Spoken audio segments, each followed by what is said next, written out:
Bismillahirrahmanirrahim. Alhamdulillahilladzi khalaqal mauta wal hayata liyabluwakum ayyukum ahsanu amala wa huwal azizul ghafur.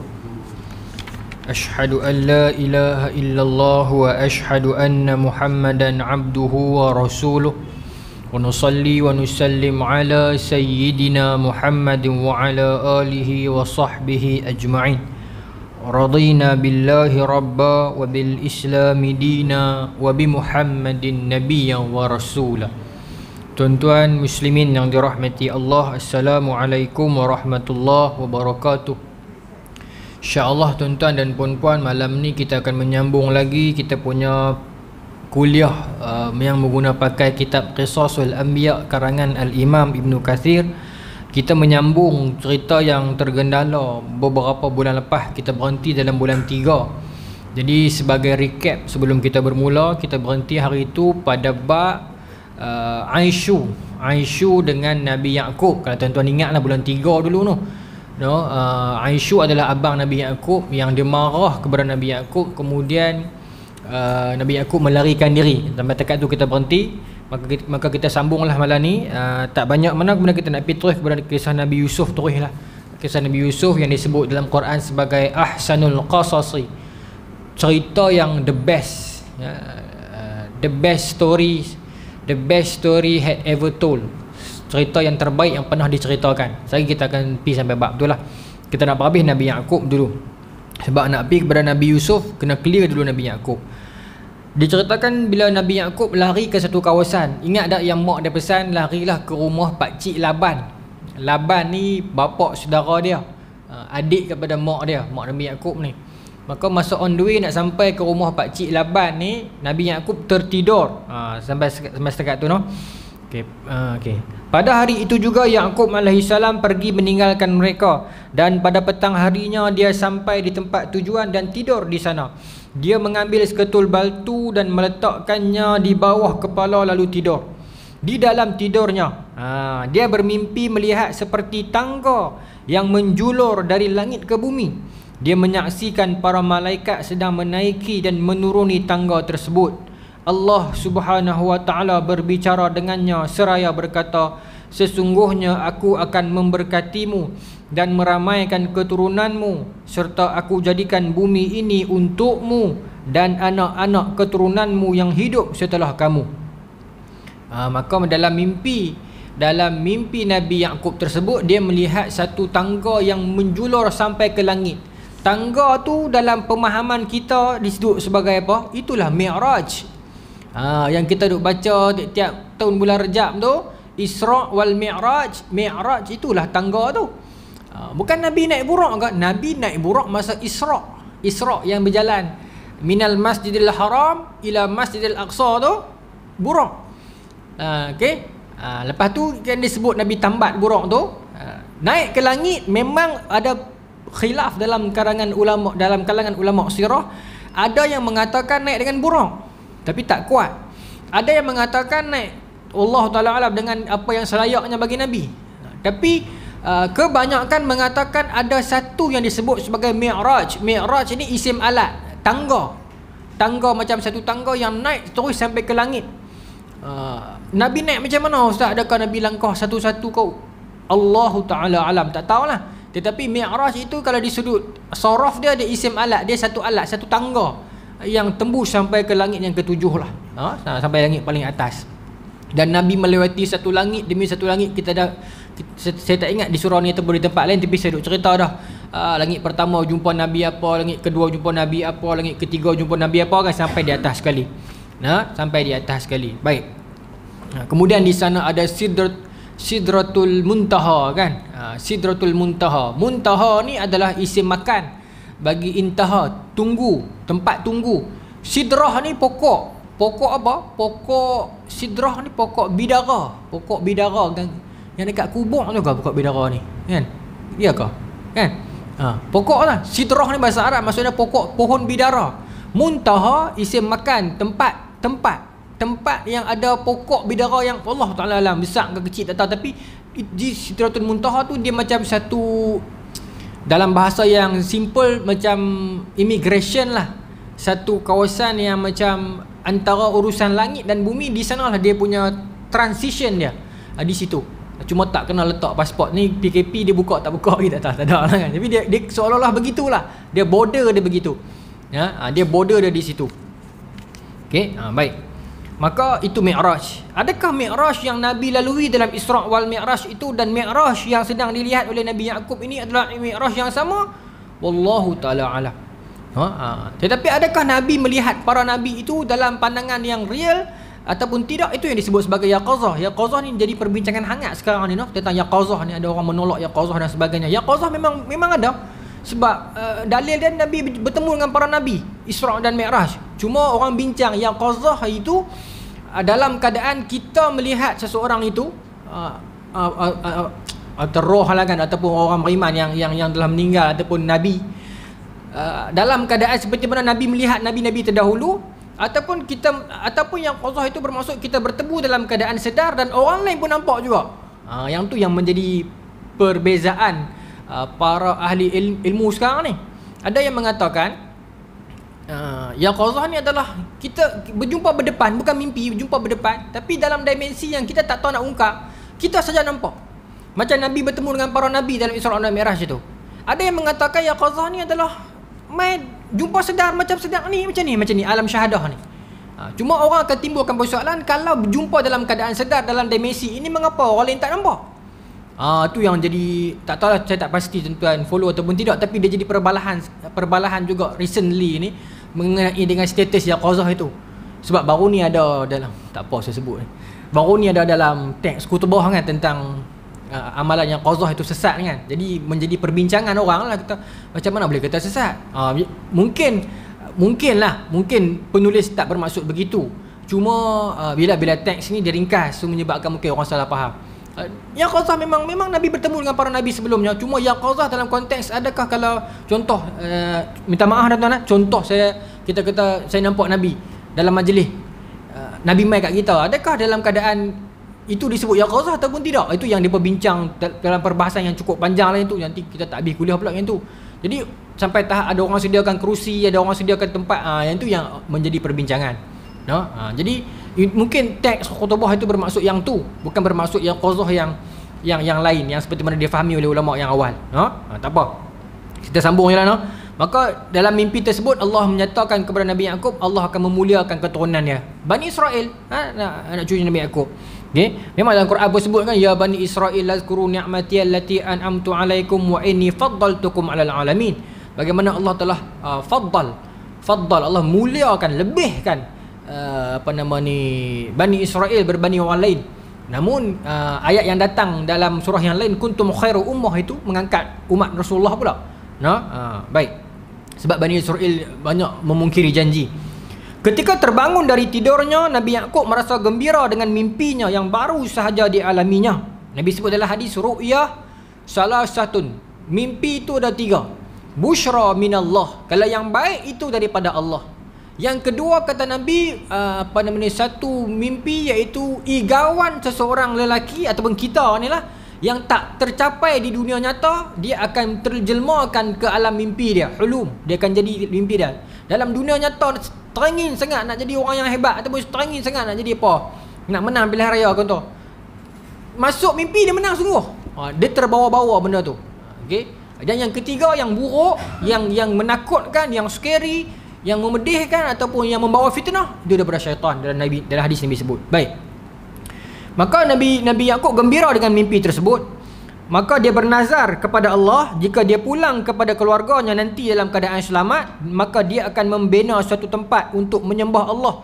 Dan dia juga bernazar bahawa seluruh rezeki yang dikurniakan kepadanya, maka 1/10-nya adalah untuk Allah. 1/10 daripada rezeki yang dia dapat, dia nak infak. Kemudian Nabi Ya'qub bertolak menuju pada seketul batu dan menandainya dengan sapuan minyak supaya mudah dikenali. Dia berjalan dia jumpa satu ketul batu yang besar. Maka di situlah dia target nak bina rumah yang nak jadi ke tempat ibadat tu. Maka dia nazar, dia kata kalau dia dapat balik dengan selamat baru dia nak bina kan. Maka dia belum balik lagi. Maka dia ambil minyak, dia sapu dekat batu tersebut sebagai tanda. Sebagai tanda. Dan tempat itu dinamakannya lah dengan Baitul Ella. Baitul El ni bahasa Hebrew, Ella ni Allah lah. Jadi Baitullah lah. Tapi Baitullah bukan Baitullah Mekah tu. Tapi Baitullah yang dimasukkan dalam konteks ini adalah Allahumma shalli ala Muhammad, Baitul Maqdis. Adalah Baitul Maqdis. Baik. Dengan tempat itulah yang sekarang disebut dengan dengan tempat itulah sekarang yang disebut dengan Baitul Maqdis, yang didirikan oleh Yaqub, sebagaimana yang akan dijelaskan nanti. Maksudnya dalam bab-bab ke depan nanti akan diceritakan lagi. Okey. Di tempat bapa saudaranya, iaitu di Hurran. Hurran saya tak pasti di mana. Kalau Harran di Syam, di Syria. Hurran saya tak pasti. Mungkin ejaan, mungkin tempat lain. Okey, bapanya yang bernama Laban itu, okey, ada dua orang anak perempuan yang bernama, seorang nama Lia nak sulung, yang adik nama Rahil. Rahil ni lebih segak daripada Lia. Okey, saya ringkaskan. Nabi Yaqub minta nak menikah dengan Rahil. Kalau Nabi pun pilih anak hak segak Ustaz no. Yalah, lumrah manusia. Bukan kata hang nikah dengan aku tak ikhlas lah nak rupa. Dah rupa pun kita tengok juga. Kan? Bukan kita rasa macam asal bersalah Ustaz, saya berkenan ke dia tapi pasal dia segak. Adakah saya menuruti hawa nafsu? Tak ada kira lagu tu. Sebab apa? Tak ada hadis kan? Satu hadis yang Nabi kata tunkahu mar'atu limaliha, kan? Wali jamaliha, wali hasabiha, wali diniha. Nikahlah seseorang perempuan itu dengan melihat kepada hartanya, kecantikannya, nasabnya dan agamanya. Tapi ialah kalau kita belajar dalam keilmuan ulumul hadis dan ulumul Quran ini, selalunya yang last tu yang the best. Yang last itu selalunya yang the best. Selalunya begitulah kaedah dia. Okey. Bukan kata yang awal tak baik, tapi the best last. The best selalu dekat last. Macam MU kalah 5-0 dulu ni kan. Lepas ni mungkin menang pula. Awal-awal kita bagi can dulu. Baik. Bagi can apa nak habis. Baik, saya sambung lah. Maka dia nak berkenan dekat Rahil ni. Tapi bapak dia kata tak apa kalau berkenan dekat Rahil, kerja dengan saya dulu, kerja 7 tahun. Kerja punya elok 7 tahun. Malam tersebut setelah akad berlaku, mainlah seorang perempuan kepada Nabi Yaqub. Maaf sebutlah saya baca yang ni lah. Maka Nabi Yaqub pun mendatangilah wanita tersebut. Bila bangun pagi tengok rupanya perempuan itu bukan Rahil, Lia, kakak. Maka dia marah kat bapak saudara dia. Dia kata, apa Pak Ngah murung saya ni? Janji Rahil. Maka pak dia kata tak boleh dalam saya silap sebut. Bukan kebiasaan kami. Dia bukan syariat. Bukan kebiasaan, adat lah. Bukan kebiasaan kami untuk menikahkan anak perempuan yang lebih muda sebelum kakaknya yang lebih tua menikah. Maknanya zaman dulu pun dah ada langkah benda ni. Zaman Bani Israel pun dah ada dah. Zaman dulu orang kena bagi mah ke, tak silap saya kan. Kalau adik nikah dulu pada awal berdekat kena bagi mah. Wajib ke? Tak wajib. Ibadat ke? Tidak. Tapi nak bagi boleh tak? Boleh lah sebagai jaga hati. Bukan kita nak tetap tidak lah. Tapi sekarang saya tak ada kot. Sebab sekarang ni sekarang dia perlu transfer bagi pengantin lelaki tu yang kena bagi. Teruk dia dekat adik kena bagi, kat kakak kena bagi kan. Walaupun mahal. Baik. Tuan-tuan, maka dia kata tak boleh macam tu, saya berkenan kat adik. Maka bapak mertua dan bapak saudara ni kata kalau nak menikah dengan adik, kerja lagi 7 tahun. Kerja pula 7 tahun lagi. Jika engkau mencintai saudaranya iaitu Rahil, maka bekerjalah untukku 7 tahun lagi. Maka aku akan menikahkanmu dengan Rahil. Kalau nak adik, kerja lagi 7 tahun. Kerja apa ni? Kerja gembala kambing lah. Kita dah bincang dulu, ada hadis yang Nabi kata setiap Nabi itu sebelum menjadi Nabi, kebanyakanlah mereka akan menjadi gembala dulu baru jadi Nabi. Itu proses pelatihan untuk para Nabi. Indirectly lah, takdirnya begitu. Tak wajib begitu, tetapi takdirnya selalu begitulah. Sebab bila dia dah mampu jaga binatang yang tak faham bahasa apa boleh dengar cakap, bila diturunkan kepada manusia mungkin lebih mudah untuk mereka. Mungkin kita boleh apply benda tersebut dalam maktab perguruan ke kan, bagi bela kambing seorang 2 ekor kan. Mungkin lah kan, kita kena guna benda-benda macam ni tuan-tuan. Baru nampak sikit impact lah. Tapi sekarang cikgu dia lebih banyak berhadapan dengan file daripada anak murid. Yang dinilai itu file, maaf sebut, tapi tak apa sebut lebih geram kan. Kadang-kadang sistem pendidikan kita itu mengajar kita menjadi menipu.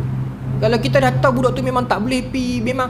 Tapi bila ada sistem yang mengukur antara sekolah ni, menyebabkan pentadbir menekan kita, yang di atas mereka menekan mereka, yang di atas mereka menekan mereka lagi. Akhirnya budaya menipu tu akan ada. Jadi kita sebagai pendidik kita tak puas sebab kalau kita letak markah budak ni memang rendah, bukan sebab kita nak rendahkan dia, tapi sebab maksudnya budak ni memerlukan ekstra perhatian yang dia deserve, yang dia layak untuk dapat.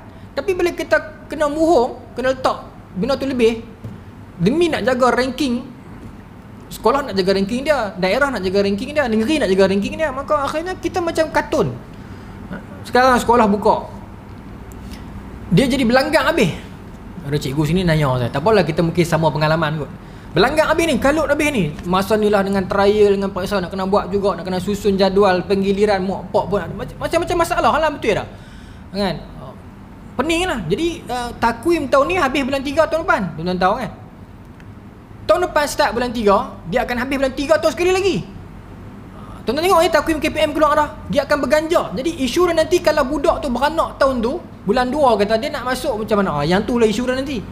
Kalau dia terus berganjak, saya fikir dia akan berhenti dekat tu ya, tapi rupanya dia bersambung. Wallahu ta'ala alam. Saya tak tahu bagaimana, kita dah kena bersedia lah. Sekolah dia ikut sistem universiti lah, sistem semester tu kan. Kalau universiti tak apa umur berapa pun dia biasalah kan, kadang lambat, kadang awal, lagi kalau fail kena repeat.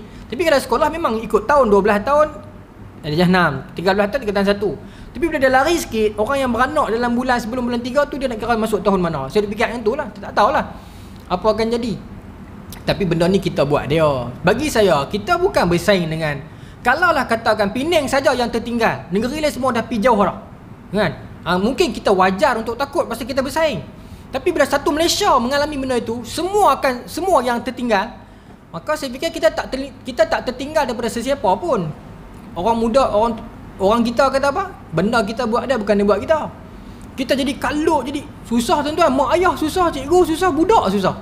Padahal kita boleh revise syllabus tu ke, ataupun 1-2 bagi kurang sikit ke apa ke, benda yang tak tahulah ya? Sistem susah juga, kita tak duduk di atas, duduk di bawah cakap biar besok kena gam lah kan. Tapi saya fikir jadi serabut lebih pasal apa, bukan benda tu wajib atas kepala kita nak kena ikut satu-satu. Kita yang atok dia balik lah. Benda yang pasal ni pening. Masa ni pentaksiran pun nak kutip masa ni, yang kerja-kerja kursus masa ni, jadi budak-budak pun serabut. Saya di Facebook, tuan-tuan ada Facebook kan, tuan-tuan follow Profesor Osman apa? Osman Talib ke? Osman Talib kan yang rajin tulis pasal pendidikan tu kan.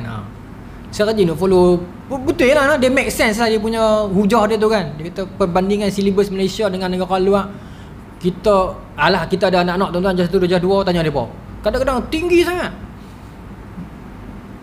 Kalau kita memang boleh berada pada par itu tak apa, tapi risau anak-anak yang kita kelas. Sekarang kan tuan-tuan, anak-anak sepupu, anak-anak menekan balik Kuala Lumpur semua tu kan, mereka kadang-kadang anak mereka dah 3 tahun 4 tahun dah BI berabuk lah kan. Anak-anak kita yang kampung ni kadang-kadang 5 tahun 6 tahun baru duduk sikit-sikit.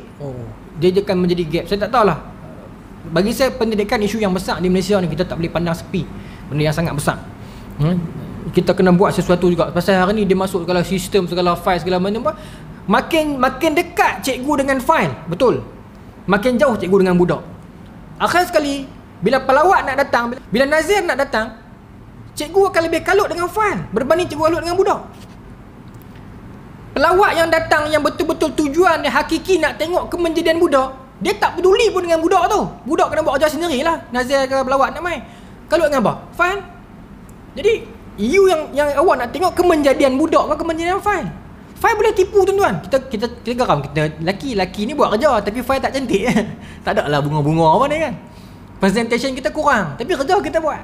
Tapi akhirnya penilaian itu pada dokumentasi. Kadang-kadang pelawat lalu lintas budak, tak tanya pun budak macam mana cikgu ni, macam mana kerja ni, tak nak. Apa proof dia? Apa ya, kan? Tak apalah, cerita sikit kat tuan-tuan.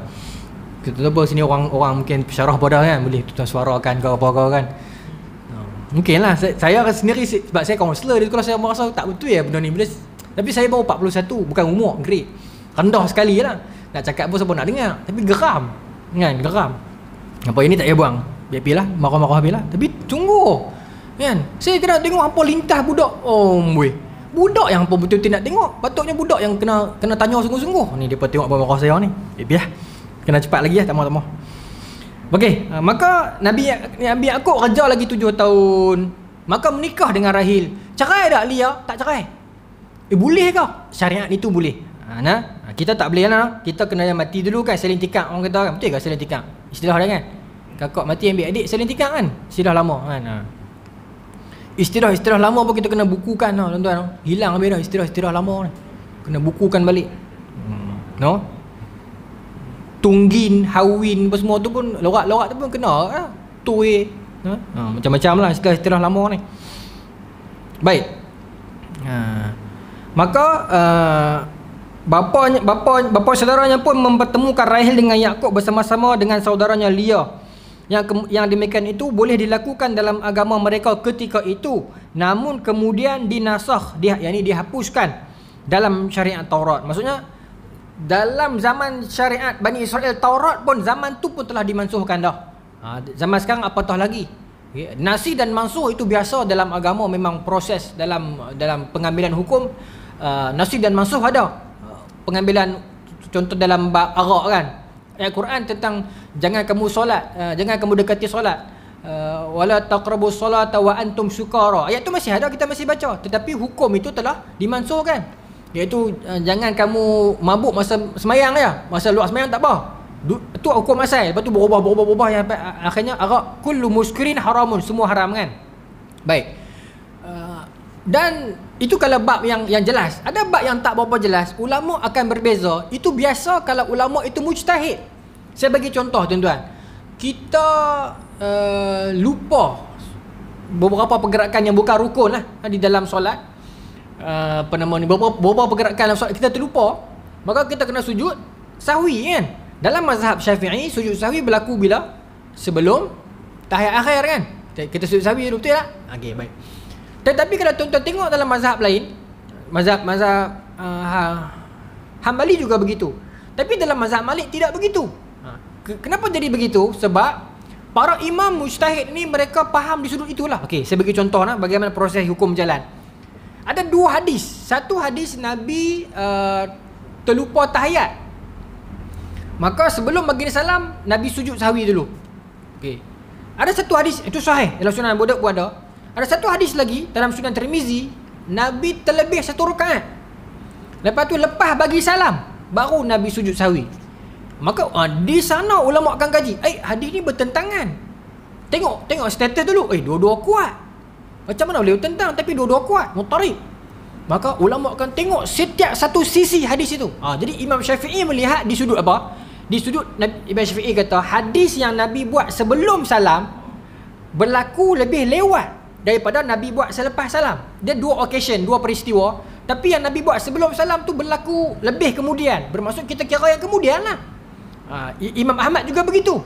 Okay? Maka sebelum betul lah kemudian, iaitu sujud sebelum, maka dikira sujud sebelum.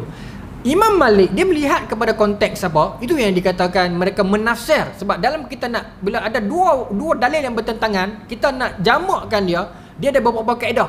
Antara yang awal tafsir. Itu tafsir. Takwil lah, takwil. Jadi Imam Malik takwil, dia kata bukan di sudut itu. Dia melihat di sudut apa?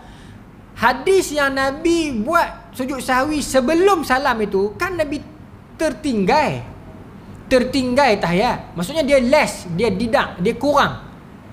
Hadis yang Nabi buat sujud sahwi lepas salam tu kan Nabi terlebih, dia exceed, dia extra. So Nabi buat lepas salam. Jadi Imam Malik melihat dalam mazhab Malik, iaitu kalau kamu terlupa di sudut pengurangan, maka sebelum. Kalau kamu terlupa di sudut terlebih, maka selepas. Itu dalam mazhab Malik. Tak apalah, kita mazhab Syafi'i, kita ikut mazhab kita. Cuma saya nak beritahu, begitu hebat para imam, mereka telah sampai kepada satu level, mereka mujtahid mutlak. Dan mereka boleh lah, kita tak boleh lah, kita ikut je lah. Jadi begitulah, bila berbeza dia sampai. Jadi yang kata nasah mansuh tu, yang ni lah nasih mansuh ni, Imam Syafi'i melihat takwilan Imam Syafi'i pada dalam bab, dia kata ni hadis yang dia kemudian lah menjadi nasih, memansuhkan hadis sebelum. Tak salah Imam Syafi'i dan tak salah Imam Malik pun. Okay, dan mazhab-mazhab yang lain lah. Okay, baik. Maka dia menikahlah dengan dua-dua. Kenapa saya kena sebut juga ni? Sebab daripada dua inilah dapat anak. Okay, baik. Sekalipun Lia kakak kan, seorang yang lemah, Allah mengurniakan kepadanya beberapa orang anak lelaki. Ni yang keluar Bani Israel tu. Okey, baik. Yang pertama nama Rubail, yang kedua Syam'un, yang ketiga Levi. Di sini dia tulis Lawa, Levi. Lepas tu Yahuza. Okey. Lepas tu Rahil rasa cemburu kerana dia tak hamil, dia muda. Biasa, cemburu tu biasa. Okey. Kemudian Rahil menghibahkan hambanya Balha kepada Yakub. Rahil tak boleh bagi anak, maka Rahil bagi hamba perempuan ni kepada Nabi Yakub. Gaulilah dia. Boleh kan? Hamba boleh. Maka Nabi Yakub gauli dia dengan tujuan nak dapat anak. Maka dapatlah daripada anak Balha itu yang bernama, seorang lelaki yang bernama Dan. Dan salah seorang Bani Israel lah, Dan. Okey, D-A-N. Selanjutnya hamba itu mendapatkan lelaki yang lain yang bernama Naftali. Okey, lepas tu kakak tengok, mana haji, 2 lawan 1. Maka Leah pun ada hamba seorang. Leah pun menyeru hambanya yang bernama Zulfa, bagi kepada Nabi Yakub, abang ni ambil hamba saya. Tak apa kata. Tapi kira ambil hamba je. Maka daripada Zulfa ini Nabi Yakub dapat lagi 2 orang anak lelaki, Jad dan Asir. Dapat lagi, ramai dah. Lepas tu takdir Allah, takdir Allah, Leah hamil lagi, sehingga melahirlah seorang anak yang bernama Yashakir. Kemudian Leah hamil lagi, dapat yang seorang anak yang bernama Zabalun. Okey. Selanjutnya Leah melahirkan seorang anak perempuan yang bernama Dina. Okey. Yang demikian Yakub dikurniakan 7 orang anak daripada pernikahannya dengan Leah. Okey, baik. Kemudian Rahil pun berdoa kepada Allah. Sebab dalam 4 wanita yang Nabi Yakub gauli secara halal, sekarang sebut secara halal, isteri dan hamba halal, tiga orang membuahkan anak, dia seorang tak ada anak. Maka dia berdoa kepada Allah. Oh tuan-tuan, doa is the most powerful senjata. Bila kita kena timpa musibah, baru kita tahu kuasa doa tersebut. Kalau saya sebut benda ni, orang akan kata saya ulang banyak kali, tapi saya sebut juga pasal ni pertama kali dekat surau ni. Saya bulan puasa baru ni saya kena GERD dan anxiety. Tu yang lama saya sengak. Tuan-tuan mungkin besar kena dalam surau ni, saya tak tahu. Tapi teruk tuan-tuan bila kena, saya tak tahu apa yang teruk begitu. Setakat GERD tu tak apa, bila dia kacau anxiety tu, dia jadi takut dengan orang, takut dengan dunia, takut nak keluar, takut nak buat kereta, takut apa sahaja. Saya tidur malam, saya mimpi hantu, saya mimpi mayat. Saya bangun pagi, saya berdegak, ketak dada-dada, buat kereta rasa macam bawa bot. Lama tu berbulan. Sekarang pun saya tak hilang lagi. Cuma saya duk lawan ni, saya main sini. Pasal Sutera Prima ramai doktor kan. Saya pensang tadi tuan-tuan dah tolong saya. Kan? Dulu ni Tamu Wakaf ada Dr. Zahir. Ada bila ada seseorang yang kita harap, kita berani juga. Lepas tu tuan-tuan, saya nak abang kata doa ni. Masa tu kita akan, sebelum tu pun doa. Tapi masa kita tengah betul-betul sakit, tuan-tuan pernah merasa, saya rasa kita doa tu, pengharapan tu kita letak sungguh-sungguh kepada Allah, dan kita akan rasa betul-betul Allah tolong masa tu. Dan satu lagi, keberkatan orang soleh di situ saya nampak. Bila mana saya dah putus asa betul-betul tuan-tuan masa tu, saya rasa macam, ya Allah, aku sakit apa ni? Kan? Picit doktor kata tak ada apa ni ustaz, ni gastrik biasa lah. Saya kata anxiety ni. Anxiety ni kena lawan dia kata. Ataupun kami bagi pil penenang. Tapi dia kata ustaz lagi tahulah, tak payahlah, dia kata lagi bergantung dengan pil lagi masalah. Saya pun kampung kami Tasik Gelugong, Ustaz Rahman Ustaz Rahman pergi jumpa lah. Masa tu saya takut nak keluar, ayah saya pergi jumpa kan. Dia pun bagilah doa dengan suruh istighfar sehari 100 kali, minta doa. Masa tu kita betul-betul kita rasa, ya Allah, ini maksudnya beruntung sesebuah kawasan bila ada orang soleh dalam kawasan tu. Baru saya faham masa tu. Kalau tak ada dalam kampung kita orang soleh, kita nak tadah kepada siapa? Kita boleh doa sendiri, tapi bermaksud kita nak harap doa orang soleh ni. Masa tu baru kita rasa, bila mana hilang seorang permata ulama, rasa lost sesebuah kampung itu. Masa tu baru saya rasa betul-betul nikmat itu. Sekarang kita hilang almarhum Syekh Fahmi Zamzam kan. Mungkin kita orang kebanyakan kita tak rasa apa-apa, tapi bila orang yang betul-betul dapat menadah ilmu daripada dia, kita akan rasa sangat hilang benda tu. Dunia tuan-tuan, setahun ni saja kita hilang 2 muhadis besar dunia. Syekh Nuruddin Aitir dan Syekh Ajaz Khatib. Berturutan tu. Lepas Syekh Nuruddin Aitir meninggal, Syekh Ajaz Khatib buat video di YouTube. Bukan dia buat lah, orang buat. Dia teriak, dia kata dia bersaksi di hadapan Allah betapa Syekh Nuruddin Aitir ni sangat alim, hebat lah. takziah lah kan. Beberapa bulan lepas tu dia meninggal dunia pula. Kita dalam bidang ni kita rasa macam betul-betul sangat lost. Sebab lepas ni siapa yang nak pergi cari kitab-kitab tulisan tangan ulama dulu tu yang nak tahqiq balik tu. Dan banyak ilmu-ilmu yang dah hilang tuan-tuan. Bukan kata dalam bidang agama saja, dalam bidang kehidupan.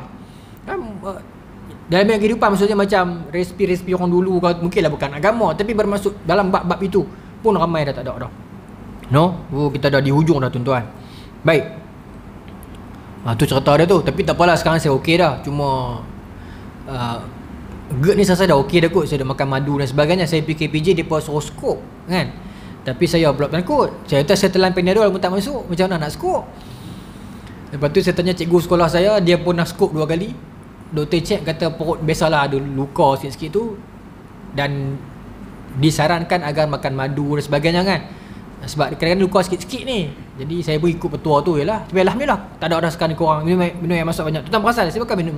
Saya tak minum air masa kuliah kan. Mana pernah minum, tapi saya minum juga. Saya duk jaga yang tu sekarang. Lepas tu anxiety tu tak boleh hilang lagi lah. So duk lawan je lah. Lawan sikit-sikit. Tuan doakan saya lah. Tidak saya takut tu. Tapi mana pun saya takut. Ada hikmah juga. Duk rumah sip minyak kereta. Tapi kesian anak-anak lah kan, tak pergi mana langsung. Baik, saya sambung tu lah. Ringkas cerita tuan-tuan, Nabi Yaqub Rahil berdoa kepada Allah dan dikurniailah anak lelaki daripada suaminya, iaitu Rahil pun hamil, lalu lahirlah seorang lelaki yang agung, mulia, tampan, yang kemudian yang diberi nama Yusuf alaihissalam. Yusuf, Nabi puji Nabi Yusuf dalam hadis. Nabi kata Nabi Yusuf ni mulia sebab dia Nabi, bapak dia Nabi, tok wan dia pun Nabi, bahkan Rasul. Okey, maka dapatlah anak nama Nabi Yusuf. Okey, baik. Lepas tu Nabi Yaqub pun menyambung turah dia. Sampai dah dapat berita dia kena balik. Dia boleh balik dah pergi jumpa keluarga dia. Cerita ni panjang tuan-tuan, sampai 5-6 line, dan dia agak berat pasal cerita pasal saya cerita sikit contohnya. Sebelum Nabi Yaqub balik, bapa saudara dia tanya, "Nak apa?" Maka dia kata, "Saya nak kambing yang warna hitam putih." Ni dalam ni saya cerita ni. Okey, maka bapa saudara dia bagilah, bapa mentua dia bagi kambing hitam. Maka dia ambil ayam, dia ambil daun basah warna putih, dia ambil ranting warna hitam, dia buang layak tu, dia tunjuk dekat kambing. Maka kambing tu tengok dan kambing tu berubah warna. Tu cerita tu dia bukan dalam hadis. Ni Ibn Katsir kan dia punya manhaj dia boleh ambil semua riwayat dia masukkan dan kita fikirlah. Ya. Jadi saya skip lah yang tu. Cuma dalam ni Ibn Katsir kata jika ia benar, ia berlaku, dia bukan perkara yang pelik sebab termasuk dalam mukjizat Nabi Yaqub. Baik. Dan banyak lagi cerita-cerita yang begitu dalam era ini. Nabi Yaqub menukar wajah warna kambing. Okey, kemudian Nabi Yaqub ditegur oleh malaikat. Seperti yang tu. Malaikat datang menegur Nabi Yaqub dan bertanya kepada Nabi Yaqub, "Apakah namamu?" Masa malaikat tu datang dalam rupa manusia. "Apakah namamu?" Kata malaikat tersebut. Maka jawab Nabi Yaqub, "Yaqub." Malaikat itu berkata, "Setelah hari ini kamu tidak akan dipanggil kecuali dengan nama Israel." Lepas pada itulah Allah panggil Nabi Yaqub dengan Israel. Ya Bani Israel, maksudnya wahai anak-anak Yaqub. Maka Nabi Yaqub tanya dia balik, "Siapakah kamu ini sebenarnya? Dan siapa pula kamu? Siapa pula nama kamu?" Tiba-tiba lelaki itu menghilang dan pergi meninggalkan Nabi Yaqub. Maka fahamlah Nabi Yaqub itu adalah malaikat. Dan malaikat kalau datang dalam rupa manusia boleh berlaku dah. Berlaku banyak kali dah. Penurunan wahyu di dalam datang dalam rupa sahabat. Kemudian dalam hadis yang Islam Iman Ihsan itu. Kemudian dalam perang Badar malaikat turun. Ini para ahli Badar nampak dan menyebutkan dalam hadis, iaitu Zubair bin Al-Awwam masa perang Badar, Zubair pakai serban kuning. Maka malaikat turun dengan serban kuning sempena Zubair tu. Dalam rupa manusia berpakaian serban kuning. Okey. Maka biasa. Malaikat turun dalam rupa manusia itu biasa. Ada hadis yang sahabat tanya Nabi berapa kali jumpa Jibril dalam rupa parah yang sebenar. Saya takut nak sebut, saya takut silap. Tapi seingat saya Nabi sebut 2 kali. 2 kali. Setakat hadis itulah. Okey, setakat hadis itu. Iaitu pertama pada peristiwa wahyu pertama, yang kedua pada peristiwa Isra Mi'raj yang di atas. 2 kali. Baik. Tapi sebesar-besar Nabi, sebesar-besar Jibril, besar lagi malaikat Israfil. Israfil bukan the biggest one, tapi among the biggest. Israfil, antara yang besar, ke paling besar, tapi besar lah. Sebab dia ada malaikat yang hamala, yang memikul arasy pun besar juga. Jadi antara yang besar lah malaikat Israfil. Baik. Maka itulah cerita Nabi Yaqub, dan dia balik berjumpa dengan Aisyu, dan Aisyu menerima dia lah, tak bergaduh pun. Aisyu memaafkan dia dan melanjutkan kehidupan seperti biasa. Kita masuk terus kisah Nabi Yusuf boleh tuan-tuan? Baru 8.10. Baik. Maka kita nak pergi terus kepada kisah Nabi Yusuf bab yang baru ni. Allah menurunkan satu surah dalam Al-Quran, iaitu surah Yusuf, yang menceritakan tentang kisah Nabi Yusuf dan berbagai peristiwa yang dialaminya. Kisah Nabi Yusuf cukup best. Tentunya hal itu dimaksudkan supaya apa yang terkandung di dalamnya berupa hikmah, nasihat, adab dan berbagai kebajikan. Saya bagi teaser dulu. Kisah Nabi Yusuf di dalamnya ada cerita tentang anak dan ayah, ada cerita tentang mimpi, ada cerita tentang dramatik, ada cerita tentang kerinduan, perpisahan, ada cerita tentang suspense, perempuan goda lelaki, ada cerita tentang revenge, pembalasan, ada yang Zulaikha panggil kawan-kawan menteri, anak bini-bini menteri potong buah, ada cerita tentang komedi, ada yang nanti Nabi Yusuf sorokkan kerajaan Mesir tu dalam beg Bunyamin, ada komedi pun ada. Jadi sebab tu kisah ini kisah yang ahsanul qasasi, sebaik-baik kisah. Kita takkan dapat cover kisah Nabi Yusuf dalam satu bulan, satu kali perjumpaan, mungkin 3 atau 4. Sebab dalam penceritaan naratif, saya sebelum ni saya buat dalam naratif kan, cerita sekali lalu pun dia makan 2-3 episod. Yang ni kita cerita ni, kita bukan cerita naratif, kita kaji, mungkin dia panjang lagi, tapi seronok. Baik, maka Ibnu Katsir memulakan dengan firman Allah surah Yusuf 1-3 tu, alif lam ra tu, maka alif lam mim tu, maka okey, dalam bab harfun muqatta'ah, huruf-huruf yang terpotong ini, ulama bincang. Antara yang menyebutkan adalah Sufyan Tsauri, Zamakhsyari, pakar bahasa, membicarakan tentang apa maksud huruf-huruf terpotong ni. Sebahagian ulama mengatakan huruf terpotong itu, ini pendapat siapa? Adakah Sufyan Tsauri? Bukan. Tapi ulama lah, saya terlupa nama. Sebahagian ulama mengatakan huruf terpotong itu adalah sebagai signal untuk menarik perhatian orang musyrikin.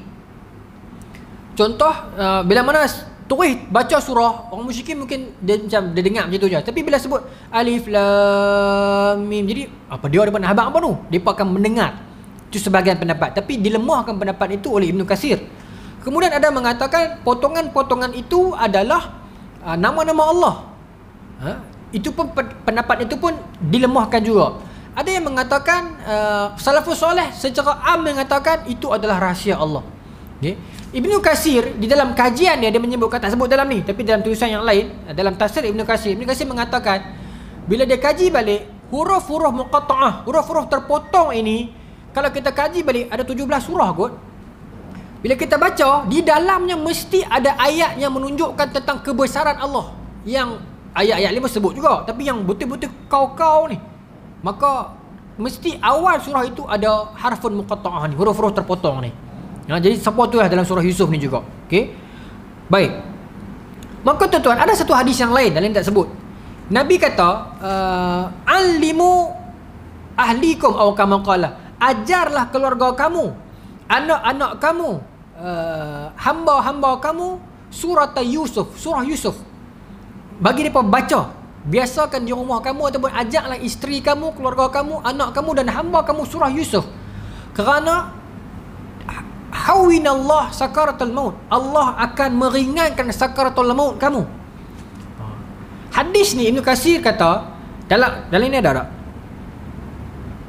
Tak ada. Tapi Ibnu Katsir ulas, sebahagian besar ulama hadis mengatakan hadis itu dhaif. Sebab hadis itu diriwayatkan daripada jalur Salam bin Salam dan Harun bin Katsir. Salam bin Salam ini disebut sebagai matruk. Matruk maksudnya hadis dia ditinggalkan. Tetapi Ibnu Katsir Ibnu Katsir ni dia mai kemudian, dia kurung ke-8. Maka dia kaji balik, rupanya ada jalur yang lain. Sebab hadis ni dia pergi sampai Ubay bin Ka'ab. Tak apalah, saya nak bagi tahu hadis itu, jalur ni lelaki nak bawa ni sampai ke bawah. Bila dia kaji balik, alamak, ada laki ni matruk. Maksudnya hadis yang dia bawa ni orang tak percaya, ditinggalkan. Bila kaji riwayat ni, dalam ni ada lelaki yang dia ada kelemahan, dhaif, orang tinggalkan. Dhaif bukan palsu, dhaif ringan ni, tapi tak cukup kuat.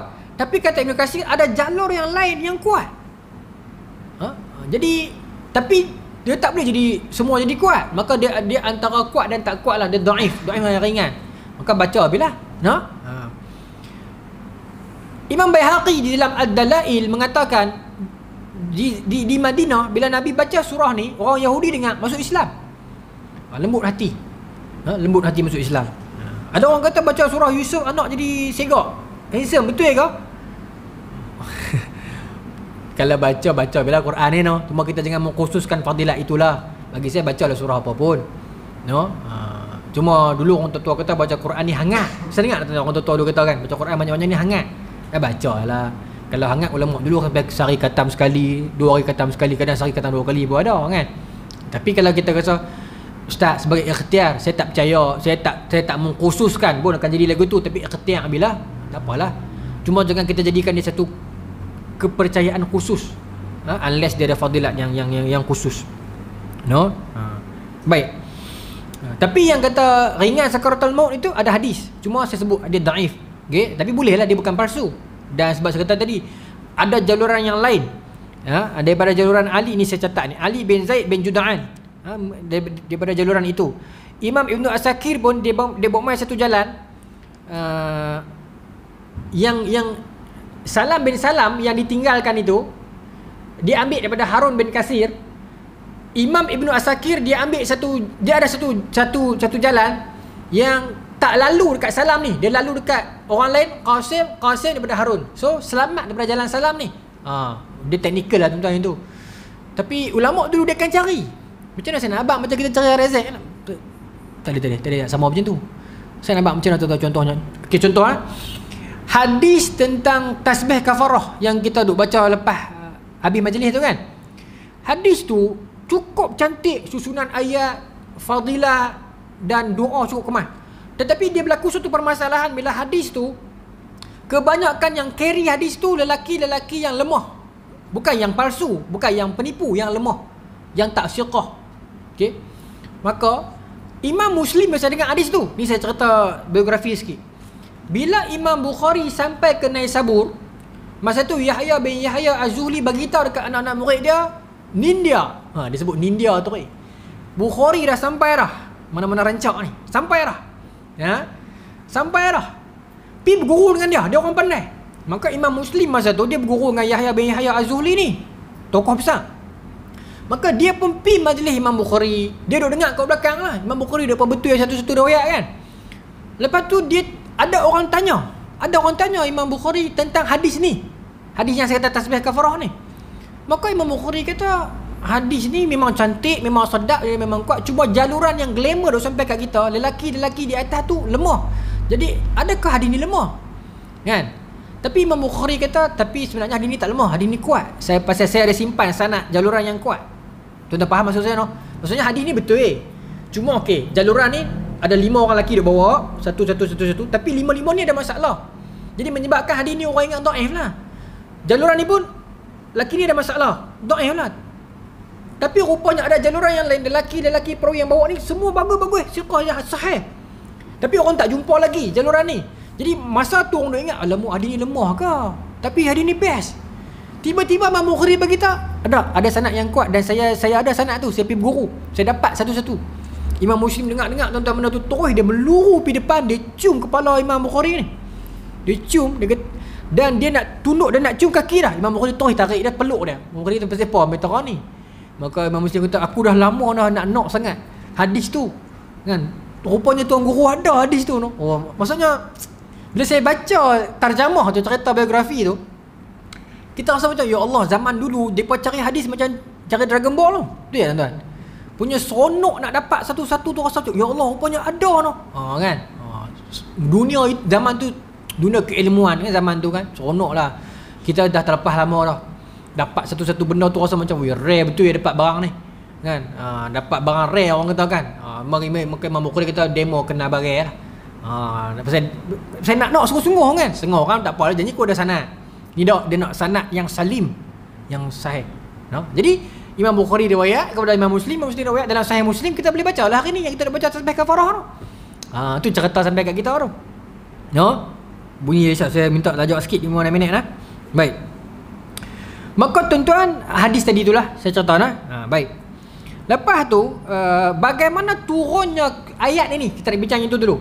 Sebab bagaimana turunnya ayat dalam ayat ni kata Allah Alif Lam Ra, ini adalah ayat-ayat kitab Quran yang nyata dari Allah. Sesungguhnya kami menurunkan berupa ayat-ayat Quran dengan bahasa Arab, agar kamu memahaminya kan. Arabian yang ayat Quran itulah, kita tak apa agar kamu memahaminya. Dan kami menceritakan nahnu naqussu 'alaika ahsanal qasas itu, dan kami menceritakan kepada kamu kisah yang paling baik. Kenapa turun ayat ini? Kenapa Allah kata kami ceritakan kisah ini kepada kamu, kisah yang paling baik? Kita tengok asbab nuzul ayat ini pun cukup best. Iaitu ada beberapa jalur riwayat yang datang daripada Ibnu Abbas, daripada Ubay bin Ka'ab, dan ada satu jalur yang lain tabi'in cerita daripada jaluran Sayyidina Umar. Ibnu Jarir ambil riwayat daripada Ibnu Abbas cerita tentang satu hari turun ayat yang lain, surah yang lain, ayat yang lain tentang, tak silap saya surah Az-Zumar, cerita satu ayat Quran lah, cerita tentang pengajian yang berat dalam bab syariat, dalam bab hukum hakam ni. Dan lama panjang Nabi duk cerita, wahyu turun Nabi cerita. Maka sebab apa saya nak cerita ni? Pasal saya rasa macam benda ni sangat sweet lah. Sebab bila mana Nabi pun duk terang kat sahabat ayat yang berat, maksudnya ayat yang bersifat hukum, yang berat lah. Maka ini Ibnu Abbas sebut, dan Ibnu Jarir riwayatkan di dalam tafsir Tabari, Ibnu Jarir At-Tabari kan. Sahabat ramai-ramai ni bila dah sampai ke petang tu dengar, maka seorang dua sahabat kata, ya Rasulullah, kami berasa lagu macam, tak patut saya kata bosan, tapi dalam tafsir sebut macam bosan. Ada tak cerita lain? Sahabat tanya, ada tak cerita lain yang tak terlalu ringan dan tak terlalu berat? Ada cerita tak? Maksudnya ada cerita tak? Itu antara satu manhaj. Kita izin tuan-tuan minum sikit.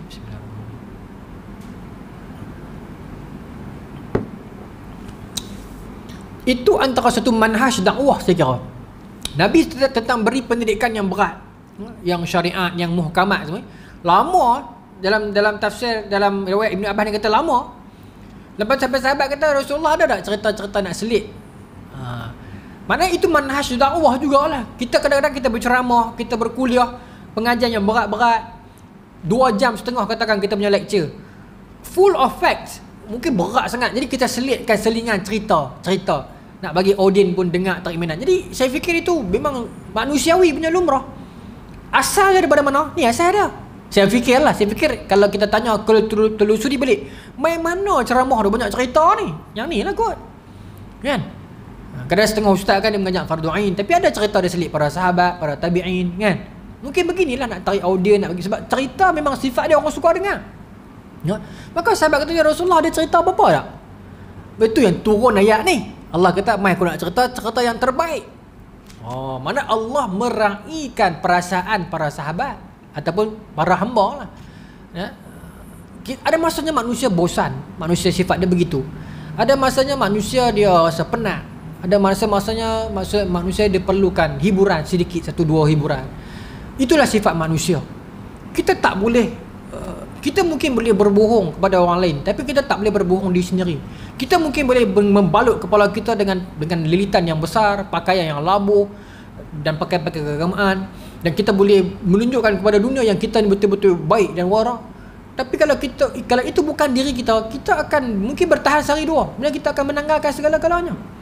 Sebab kita tak mampu berbohong dengan diri kita sendiri, sebab kita kenal diri kita. Sebab tu Buya Hamka kata, bohong orang sekali sakit, bohong diri sendiri 1000 kali sakit. Hamka sebut dalam buku dia peribadi, bohong diri sendiri ni. Dan kalau hidup kita begitu, kita akan hidup dalam keadaan yang sangat penat, letih dan kecewa. Bukan kecewa kerana apa, bukan penat kerana apa, bukan penat dengan hidup, tapi kita penat menjadi orang lain, tak menjadi diri sendiri. Baik, 2 minit. Maka turunlah ayat tersebut. Kemudian itu juga yang dibawakan oleh Al-Hakim, yang riwayat Al-Hakim Naisabur, yang ambil daripada Isa' bin Rawiyah, guru Imam Bukhari dah sampai ke atas. Ibnu Abbas juga riwayat yang sama. Sahabat kata, ya Rasulullah, kami berasa macam, bukanlah kita cemui, saya tak masuk cemui, tapi bila saya baca dalam tafsir sebut bosan, jadi saya sebutlah, mungkin maksud yang lain. Mungkin maksudnya kami ada tak cerita yang kami nak dengar sambil-sambil selingan kan. Maka Nabi cerita. Nabi tak marah. Nabi kata, hamba bukan main lah, aku duk mengajak benda-benda hukum hakam ni, hampa boleh minta cerita. Tak.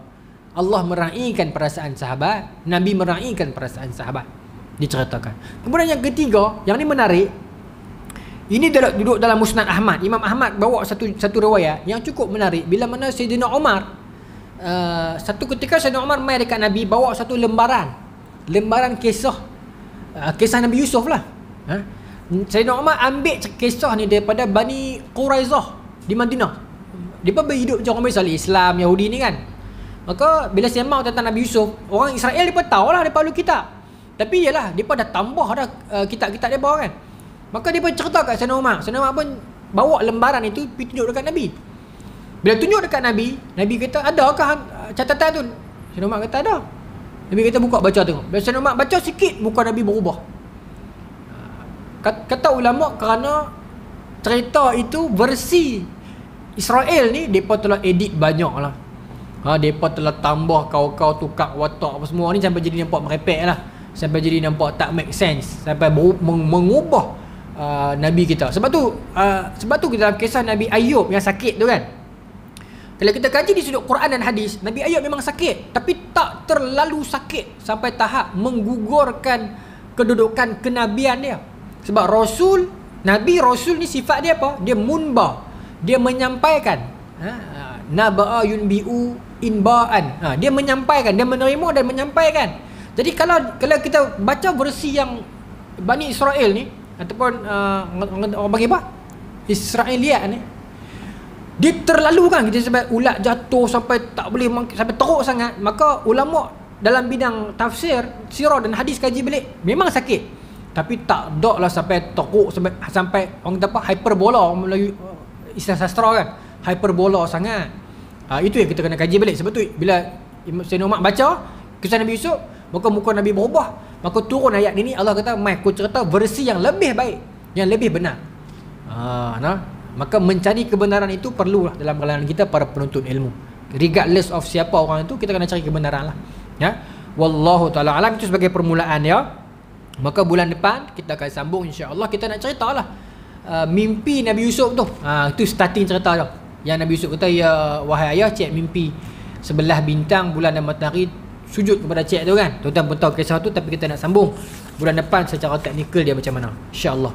Wallahu ta'ala a'lam. Bismillahirrahmanirrahim. Allahumma rzuqna fahman nabiyyin wa hifdhal mursalin wa ilhama malaikatil muqarrabin wa hdina fi dayatil arifin bi rahmatika ya arhamar rahimin. Allahumma ja'al jam'ana hadha jam'an marhuma wa tafarraqna min ba'di tafarraqan ma'suma wa la taj'al la fila wa la ma'na wa la matba'una syaqi wa la matula wa la mahruma. Rabbana atina fid dunya hasanah wa fil akhirati hasanah wa qina adzabannar. Wa sallallahu ala sayyidina Muhammadin wa ala alihi wa sahbihi ajma'in walhamdulillahi rabbil alamin. Assalamualaikum warahmatullahi wabarakatuh.